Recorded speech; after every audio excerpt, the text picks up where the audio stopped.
لطفاً متوجه باشین که شما را از یخنچ ما گرفته در لب مرز الا نکنه. آیا در طرح 100 میلیونی اشتراک کرده اید؟ آیا میخواهید که در طرح 100 میلیون اشتراک کنین، 100 میلیون پول بدین به خاطر اقامت؟ اگر هنوز در طرح 100 میلیون اشتراک نکردین لطفاً دست نگه دارید و فعلا اشتراک نکنید. اگر میخواهید که از موضوعات جدیدی طرح 100 میلیون با خبر شوید لطفاً این ویدیو را تا آخر ببینید، کانال ما رو سابسکرایب کنین و ویدیو را به اشتراک بگذارین.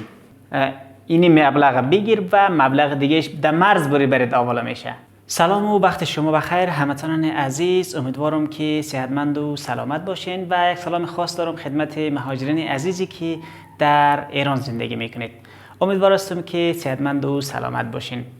دوستای عزیز، کسایی که در طرح 100 میلیونی اشتراک کرده بود فعلا پشیمان هست و شمایی که هنوز در این طرح اشتراک نکرده اید و دلتان هست که اشتراک بکنین، قرار است که اشتراک بکنین، پیسهش جور کردین و عمود را آماده قد کرده موندین که برین و امی 100 میلیون تحویل بدین، لطفاً فعلا دست نگه دارین و اشتراک نکنین. با چند دلیل.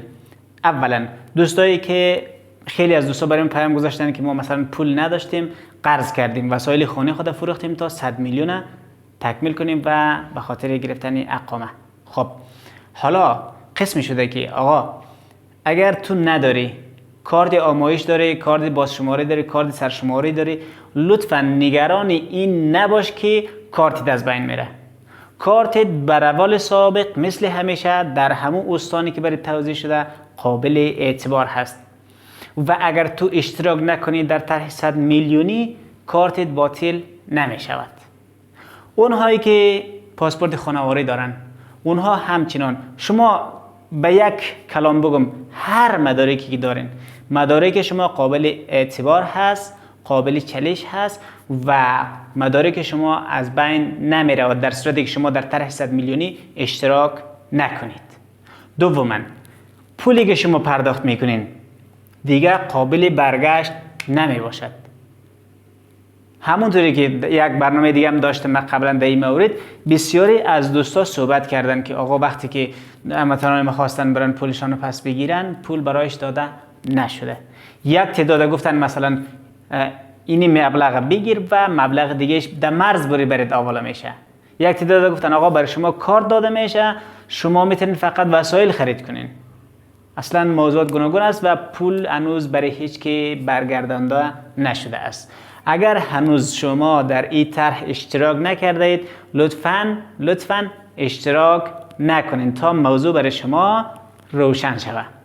و یک موضوع دیگه هم که برای شما بگم دوستای عزیز، در این چند روز در این ایام نوروز در تمام استانهای تهران گرفتاری افراد غیر قانونی در ایران مخصوصا افغانهای ما بسیار به شدت این طرحش ریخته شده که افغانهای غیر قانونی را به هر نحوی که شده از پارک، از تفریحگاه، از زیارتها، از داخل شهر جمع آوری کند و اینا را بفرسته به افغانستان. خب شمایی که میخواین در ایران بمانین و کار بکنین مدرک ندارین لطفاً متوجه باشین که شما را از یخنچ ما گرفته در لب مرز الا نکنه. خب دوستای عزیز، جور و سلامت باشین. لطفاً عزیزایی که ما هنوز چنل ما رو سابسکرایب نکردن لطفاً چنل ما رو سابسکرایب بکنین، زنگوله را فشار بدین و ویدیوهای ما رو با اشتراک بگذارین. جور و سلامت باشین. شما هموطنان عزیز، تا برنامه های آینده به خداوند یکتا میسپارم. سلامت باشین. خداوند یار و نگهدار شما.